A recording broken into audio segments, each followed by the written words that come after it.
Assalamualaikum warahmatullahi wabarakatuh. Anak-anakku, sahabat, kawan-kawan sekalian, Alhamdulillah kita bisa bertemu meskipun dalam saat-saat yang pandemi ini, tetapi tidak bisa membatasi kita untuk selalu komunikasi, interaksi, walaupun hanya melalui video YouTube kita kali ini. Anak-anakku sekalian, untuk video saya kali ini saya ingin secara singkat menjelaskan tentang iman kepada kitab-kitab Allah. Kalian tahu apa iman kepada kitab-kitab Allah? Apa iman itu sebetulnya? Dalam banyak literasi disebutkan bahwa iman kepada kitab-kitab Allah meyakini dengan sepenuhnya bahwa ajaran-ajaran itu berasal dari Allah Subhanahu wa Ta'ala, bukan dari manusia. Adapun cara mengimani kita kepada kitab-kitab Allah ini, yakni dengan cara yang ijtimali. Iman kepada kitab-kitab Allah dengan cara ijtimali ini kita hadirkan kepada kitab-kitab yang selain Al-Quran. Itu artinya bahwa kitab-kitab selain Al-Quran, kitab-kitab Allah yang selain Al-Quran yang Allah turunkan sebelumnya, kita secara global saja untuk mengetahui bahwa Allah benar menurunkan kitab-kitab dan suhufnya kepada Nabi dan Rasul sebelum Nabi Muhammad, dan benar bahwa Allah menurunkannya kitab dan suhuf-suhufnya kepada Nabi sebelum Nabi Muhammad. Ini mengesahkan Allah isinya, melarang kepada perbuatan yang dilarang oleh Allah, dan memerintahkan kepada sesuatu yang harus dilaksanakan atas perintah dari Allah Subhanahu wa Ta'ala. Namun lain halnya ketika kita mengimani kitab Al-Quran Al-Karim, yakni dengan cara tafsili, secara terperinci, yakni kita belajar cara membacanya, tajwid dan makharijul hurufnya, kita mengetahui maknanya, bahkan kita mengetahui asbabun nuzulnya, kita mengetahui secara terperinci dalam hal-hal yang lain dalam Al-Quran, apa itu nasakh dan mansukhnya dan lain sebagainya. Untuk itu anak-anakku sekalian, kawan-kawan sekalian, bahwa intinya mengimani kepada kitab-kitab Allah adalah hal yang harus dan wajib, karena itu bagian dari salah satu rukun iman kita. Allah Subhanahu wa Ta'ala berfirman dalam Al-Quran surat An-Nisa ayat 136. A'udzu billahi minasyaitonir rajim. Ya ayyuhalladzina amanu aminu billahi wa rasulihi wal kitabil ladzi nazzala ala rasulihi wal kitabil ladzi anzala min qabl. Wahai orang-orang yang beriman, berimanlah kalian kepada Allah dan Rasulnya, dan berimanlah kalian kepada kitab, yakni Al-Quran yang diturunkan oleh Allah kepada Rasulnya, dan kitab yang diturunkan oleh Allah sebelumnya. Wa may yakfur billahi wa malaikatihi wa kutubihi wa rusulihi wal yaumil akhir faqad dhalla dhalalan ba'ida. Dan barang siapa yang kufur, yang tidak percaya kepada Allah dan malaikatnya, dan kepada kitab-kitabnya, kepada rasul-rasulnya, dan tidak beriman kepada hari yang akhir, faqad dhalla dhalalan ba'ida, maka sesungguhnya orang itu telah sesat sejauh-jauhnya. Bukan sekedar ancaman anak-anakku sekalian, kawan-kawan sahabat, tetapi mempercayai, membenarkan rukun iman, terutama iman kepada kitab-kitab Allah ini, karena memang kitab-kitab Allah itu adalah produknya Allah yang sudah dipastikan kebenarnya dan berfungsi untuk memperbaiki amaliyah kita. Karena setiap persoalan itu maka berhukum kepada Al-Quran dengan segala macam tafsirnya, asbabun nuzulnya, dan lain sebagainya.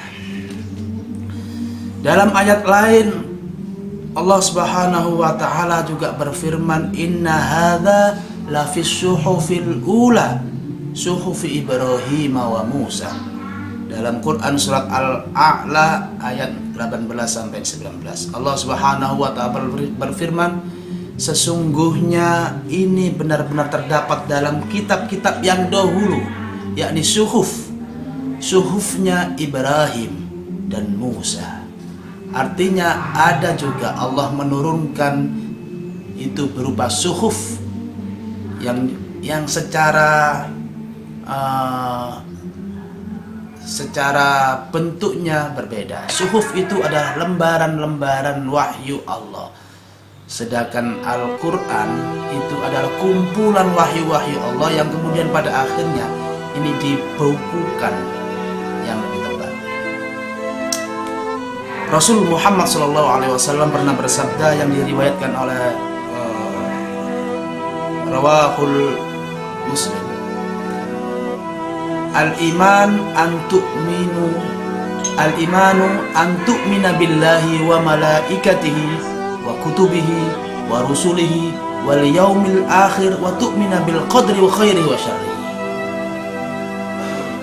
Bahwa iman adalah engkau percaya kepada Allah, engkau percaya kepada malaikat-malaikat Allah, percaya kepada kitab-kitab Allah dan rasul-rasul Allah, dan percaya kepada hari akhir, dan iman kepada qadar Allah, baik khairihi wa syarrihi, yang buruk, yang baik ataupun yang buruk dari qadar itu, dari ketentuan itu. Itu artinya memang Al-Quran menyebutkan bahwa iman kepada kitab-kitab Allah itu adalah wajib. Dikuatkan oleh hadis Rasul Muhammad SAW bahwa iman kepada kitab-kitab Allah itu adalah bagian dari rukun iman kita sebagai umat muslim. Anak-anakku sekalian,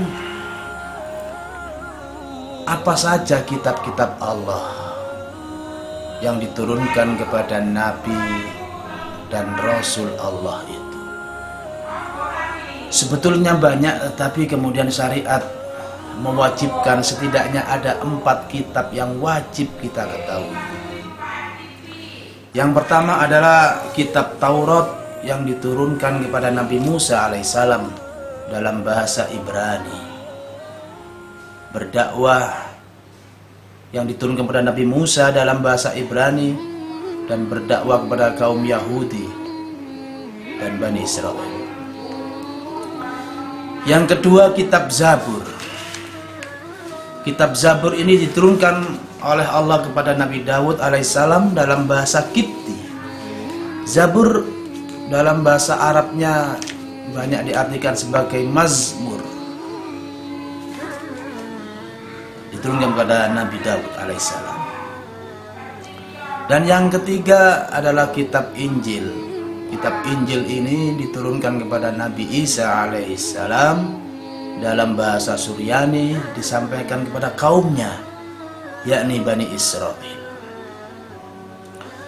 Dan yang keempat adalah kitab kita Al-Quran Al-Quran Al-Karim yang diturunkan kepada Nabiullah Muhammad Sallallahu Alaihi Wasallam dalam bahasa Arab. Teman-teman sekalian, Al-Quran ini sebetulnya adalah menghapus bagian syariat dan menyempurnakan kitab-kitab sebelumnya. Ada perbedaan kalau Al-Quran ini disampaikan Nabi Muhammad melalui malaikat Jibril malaikat Jibril dari Allah Subhanahu wa taala yang kemudian disampaikan kepada Rasulullah Muhammad SAW kepada umatnya, umat Nabi Muhammad, untuk seluruh alam, untuk seluruh umat manusia sampai hari kiamat. Ini berbeda fungsinya dengan kitab-kitab sebelumnya. Kalau kitab Taurat, kitab Zabur, kitab Injil, ini hanya berlaku kepada masa periode umatnya. Kitab Taurat yang disampaikan kepada Nabi Musa hanya berlaku kepada kaumnya, Yahudi dan atau Bani Israel. Ketika turun kitab lagi, yakni kitab Zabur yang disampaikan kepada Nabi Daud, ketika masanya habis pula pengamalannya. Termasuk juga Injil. Kitab Injil ini berlaku kepada kaumnya Nabi Isa, yakni Bani Israel.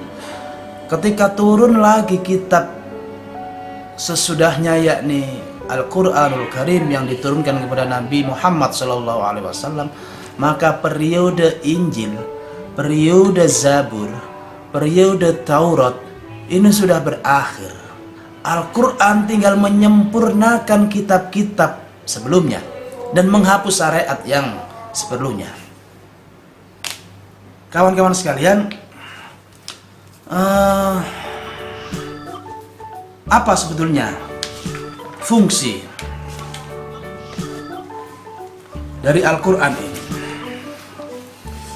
Dengan mengimani Al-Quran, membenarkan Al-Quran, kemudian kita bisa mempunyai kepekaan sosial bahwa kejadian-kejadian di alam bebas ini, kejadian-kejadian yang ada dalam kehidupan kita sehari-hari ini adalah kejadian-kejadian yang tercatat dalam Al-Quran.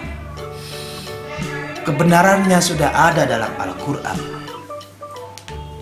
Hal lain adalah dengan demikian kita bisa mendapatkan petunjuk yang benar karena mengimani Al-Quran dan mengamalkannya. Hal lain juga bahwa dengan mengimani Al-Quran kita mengingatkan kepada seseorang untuk tidak berbuat selain yang diridhoi oleh Allah Subhanahu wa ta'ala. Intinya kita melaksanakan apa-apa yang diperintahkan oleh Allah dan menjauhi apa-apa yang dilarang oleh Allah, yang kesemuanya itu terdapat dalam Al-Quran. Memang hukum Allah tidak hanya Al-Quran saja. Al-Quran adalah hukum yang primer, hukum utama.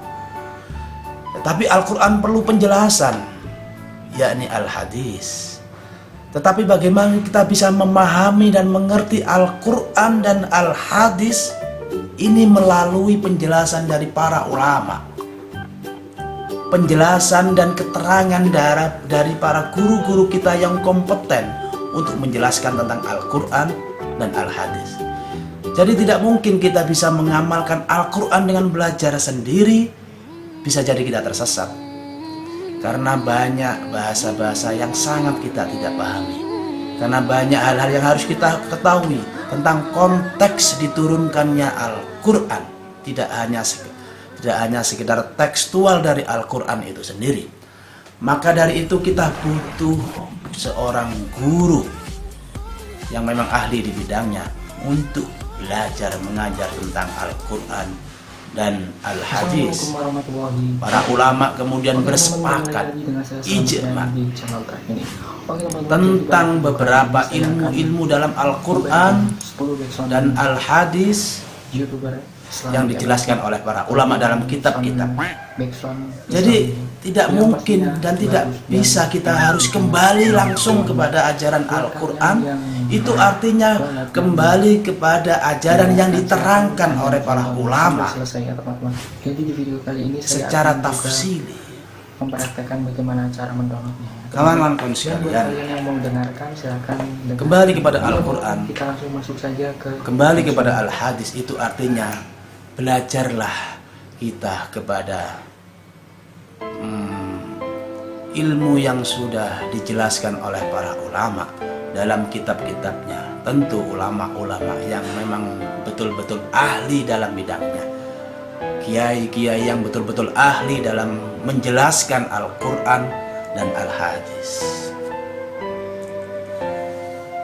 Rasul Muhammad SAW sebagai penutup dalam kitab Nasha'ihul Ibad dijelaskan bahwa Rasul Aql ba'dal iman billahi ta'ala at-tawaddudu ilan nas, bahwa pangkal akal, puncak akal setelah iman kepada Allah Subhanahu wa taala adalah at-tawaddudu ilan nas, membuat simpati kepada semua manusia, membuat senang kepada manusia.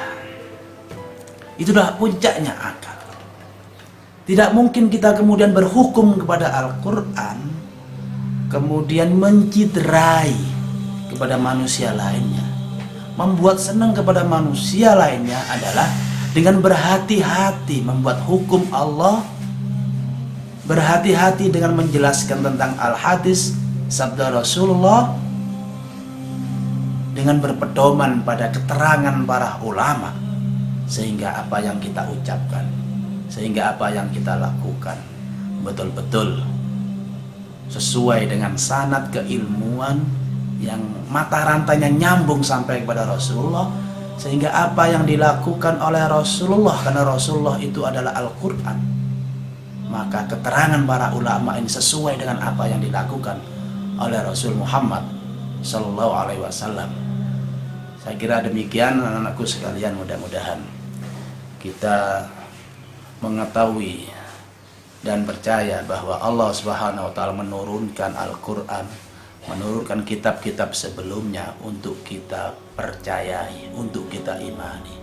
Sedangkan Al-Quran yang menjadi kitab kita saat ini untuk umat Muhammad Sallallahu Alaihi Wasallam, Nabi kita, maka kita pelajari lebih detail secara tafsiri.